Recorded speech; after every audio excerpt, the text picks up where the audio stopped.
kind of just tell me, how do you feel right now? What's going on through your mind? It'll be Saturday. It'll be a month since she was missing on Saturday. Frustrated, concerned. If anything, I'm aggravated at the procedures, the process, the professionals involved in her search and recovery, and their diligence in her search and recovery. Myself, family members, friends, volunteers, people who've been helping us with this since it initially broke, we all feel like law enforcement has either gotten complacent with this situation, with her recovery and return, or she's not a priority to them. And my reason for stating that is that, after all of the information that was turned over by myself from the initial point of making, the report of her missing, all of the groundwork that I did, everything that they received, I turned all that over in an orderly fashion. I withheld nothing. As I got new information, I fed that information to them. Now, believe it or not, it seems that I cannot get that same respect. I understand that they have to actually look into leads first, and they have to cancel out leads, but it's just communicating that, hey, such and such is going on. Okay, well, this didn't pan out, but we're looking into this now. It's what I was doing. It's the way I was communicating with them. There's no reason why you shouldn't have that same direct line of contact and communication or vocabulary with me. There's no reason why we should be at almost 3 weeks now without an update from HPD. Just to be clear about a couple of things, the Houston Police Department, they are fumbling the ball on this, and it needs to be known. So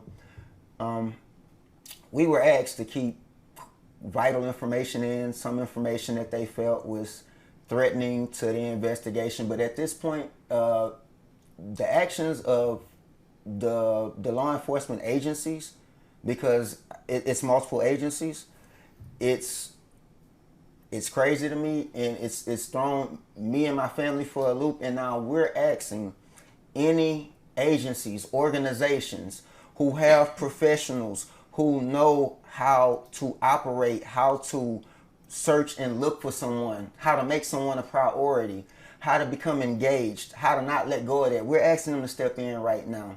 So just at full disclosure, we were told by HPD that the person of interest, suspect, was detained out of town. We were not given the information of which state he was detained in, but we were told that he was released. We were told that his van and 2 cell phones that were found on his person were seized and turned over as evidence. We were told that warrants were being issued for the information on the cell phones that he had, that they recovered off of him. More importantly, we were called to bring her son to McCower Road to give a DNA sample due to evidence or whatever they found was recovered in his van. They didn't say, it's not specified whether it belongs to her, someone else, him. I mean, but they asked for DNA just to have on file and to cross-reference against whatever they recovered. At this point, there's no reason why, after sharing that type of information, asking that of our family, you know what headspace you put someone in when you ask them to bring someone in to submit that type of information. So it is critical that the Houston Police Department find a better way to communicate with us. It's sad that I have to reach out to the brass and have friends who've been in this fight with us, like Grizzly with Grizzly Hood News, who's here in support today. Brother Flores, private investigator, who's been using his resources to reach out to Assistant Chief Kevin Dietz, who I assume would be, forthcoming, open, and diligent with everything. But as of now, he's only given, one brief output of what's going on, and that's been it. Like, I'm not satisfied. My family is not satisfied. My community is not satisfied. You're asking us not to threaten or mess up your investigation. Critically, if you ask me, you've already done that in so many ways. I mean, if you were able to detain him and had enough cause to hold some of his possessions as evidence, then why let him go? If anyone did anything, you flagged that man.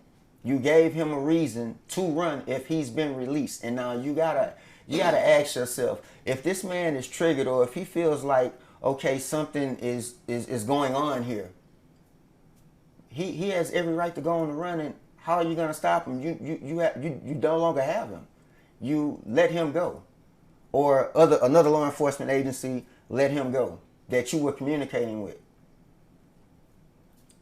We've been stepping in to try to get in contact with the Houston chapter, the NAACP, as of right now, to see if they could come in to help us with this. I've reached out to the Foley Law Firm as of right now for legal representation. Nothing about this is satisfying. Everything is just disheartening. It's heartbreaking to have to attempt to function daily, eat, go to sleep, and not be able to do that because someone of importance to me is clearly not of importance to the people who she should be important to right now. That speaks in volumes, and it's hurting. It's saddening. It's disheartening, and we need help. I need help. I'm not ashamed to say it. We need professionals. We need people with integrity, people with a heart to step in right now and to give us a hand. I'm more than sure that people will, organizations will. I'm just hoping that it's sooner than later, because if this is happening to us and to my niece, imagine how many other Deundrea Fords and Carrier families could be experiencing this right now. And it's sad. It's really complacent. I'm not making a pity plea. I'm asking anyone who would want someone to do the same thing for them and their family. Have a heart. If you've seen anything, have a heart. If you know something, have a heart. If you just want to volunteer, have a heart. I mean, it's this situation alone that gave me enough something inside to let Brother Flores and Sister Grizzly here know that once this is over with, I'm turning myself into an advocate, and I will be at their disposal to help, because the way that this has been handled, no one should have to go through that. And just me knowing that what I was able to provide and could have continued providing as far as information had I not stepped aside to let law enforcement half-ass do their job, that alone, that thought and that information can make a difference, a world of a difference, to a missing victim, to a family, to people without answers, and to people who need to be held accountable. Do you feel like there's been a lack of response in your niece's case because of some of the other claims and because she's a woman of color? Due to the narrative spins by Channel 13, Fox 26, when initially coming out here after we agreed to be interviewed by them, and I clearly stated to them that these two incidents had no significance. They did not correlate. The two of them had nothing to do with each other. They still decided, in order for ratings, for broadcast ratings, for whatever it is you were seeking, you spun that narrative. You put a negative picture out there, and in my opinion, you took away from the importance of this investigation. You took away from people who probably could have got involved because you added an element no one knew about. And honestly, my niece was fine after everything before that. One party of that alleged case is deceased. The other three parties are locked away in jail. If they do have friends or family members that are out here, you alerted them to what was going on. You gave them a reason to look for her, and you put her in danger. No one but you. And I'm speaking, when I say you, I mean KRIV, Fox 26, and ABC 13 for doing what you did. It's not right. When you ask someone a question, they answer a question for you. When someone out of concern asks you not to portray a story, not a person, but a story a certain way, because you don't want to take away from the significance of the story, and you don't want to take away from what's important and what matters most, which is her recovery. If I would have knew that these news anchors, reporters were gonna, turn her into a ratings frenzy type of situation, I would have never let them through the door. And that's me being honest. I have you right now interviewing me because your station, y'all had the decency and integrity to do what you said. And when we requested something not happen, you made sure it didn't. And then you all followed up with us. Me and my family are grateful to you for what you're doing and how y'all are standing diligently with us in this situation.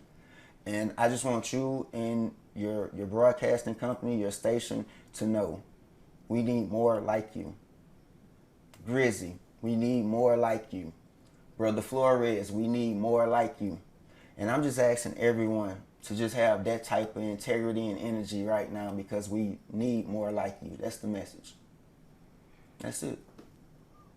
When was the information you shared with us about the van and the person of interest, was that something that HPD told you, or that was something that you found out from them? You had to dig it out of them. It was dug out of them by me and Brother Flores.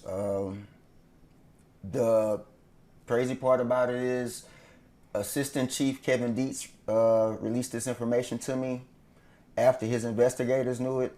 The detectives that are working it, they still withheld the information. The only reason why they came forth and shared it was because I basically, told them enough bullshit, and I know what you know. When did they tell you this? About 2 weeks ago. And since then, you haven't heard anything else? No communication from them. We're waiting on the status of the warrants that were issued for the phone records for the 2 cell phones that were recovered from the suspect, persons of interest, whatever you want to call them at this point. We're waiting on the information from the GPS from the van. That was an up-to-date model van. That van has real-time tracking from the time you start it up to the time you turn it off, from the time you park somewhere to the time you take off. We want the information from every destination, from that club till he was stopped and detained. We want everything. Like, I don't know how much they think I know, or if you take me for someone that's not intelligent, but that would be your greatest flaw. I would hope that you would stand in and help me right now, as much as I've helped them. Please, just stand in and help us. That's all we're asking. We're a family in need. Please do not turn us into a family seeking justice, because at this point we just need answers. That's it. For those who are able to provide them, do your job. It's that simple.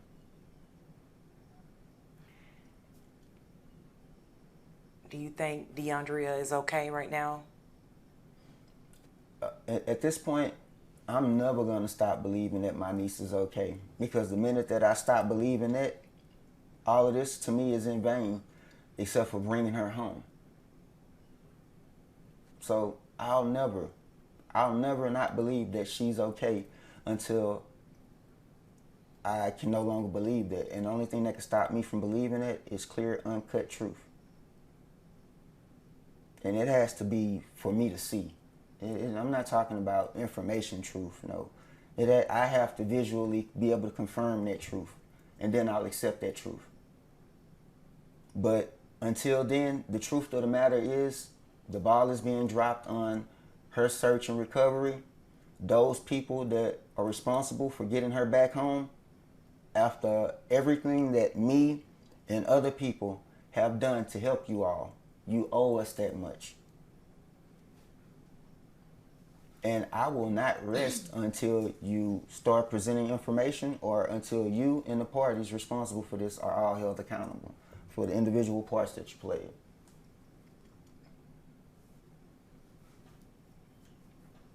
That's about it. I mean, thank you to you yourself. Thank you to KPRC.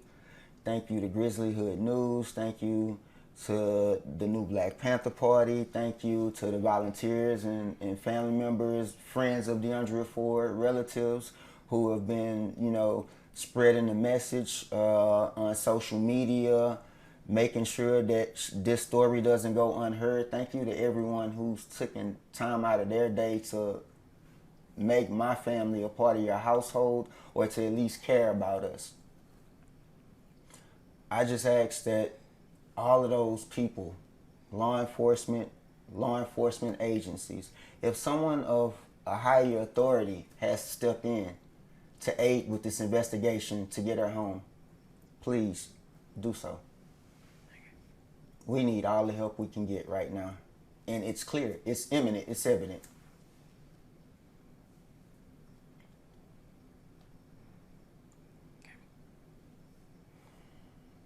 Anything else that you want to mention? I think you did really good. I appreciate you for speaking out. I'm definitely going to do everything I can. I'm going to start making calls to see who I can get in touch with. Sheila Jackson Lee. I'll try Tim Miller, Texas Equine Surge. Yeah, to see if, somebody can get the ball rolling. She'll have a soft spot for me. She sponsored me for a program when I was getting a job at NASA. So. Do you happen to know who your the city council member is for this area? No. No. Shabazz, what's her name? Evelyn. I think it's her. I'll have to. Yeah, is this third ward? No, this is what is South Union. South Union. I think it is Shabazz. I'm gonna give her a call and see what I can do. Has the establishment, have they been cooperative with police? And they haven't even been forthcoming about the information of the other female of interest that the guy was talking to who works there, who apparently she hasn't came back to work since then. To this is what they're saying, quote unquote, but to me this is just a bunch of nonsense. I mean, like, they got to know about their gross negligence in this situation. You will not walk away from this like that. No, you are half the reason why I have legal grounds. So I would hope that you find a heart, because that whole establishment will be held responsible for the part you played in this. No way around it. Balls rolling, time's ticking. I'm that guy. It's done. Yeah, I know you're upset. You have every right to be upset. Like I've already stated, I have a lot of energy, and I'm trying to put it into her return. But until I can get answers to make me feel better about knowing what's going on with her, I'm going to put that energy into everything to hold everyone accountable. Even after she's returned, I'm still going to hold you accountable, because you could do this with someone else's child, someone else's niece, someone else's family member. And this is not a game. This is life. You don't get do-overs. You don't get a reset button. And I'm sorry, they don't work when a life is involved. Do better. Put provisions in place. Put securities in place. Make sure that you're not liable the next time. That's my advice. Because you're liable and you're held at fault this time.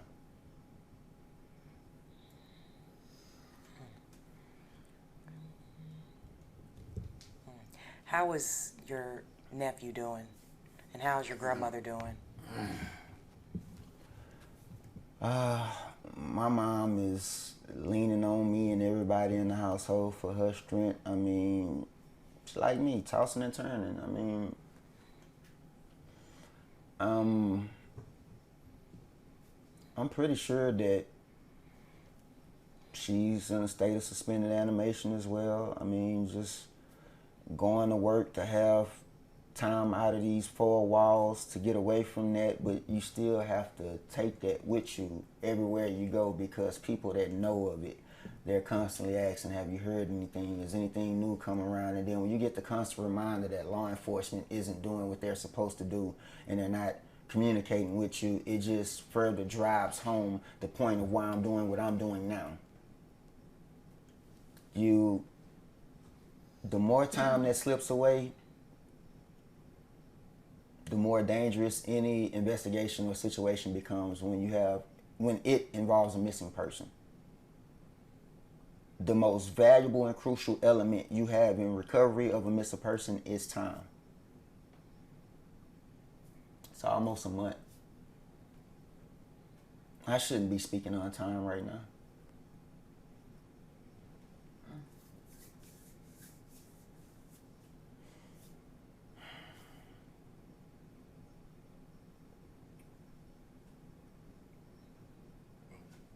Thank you.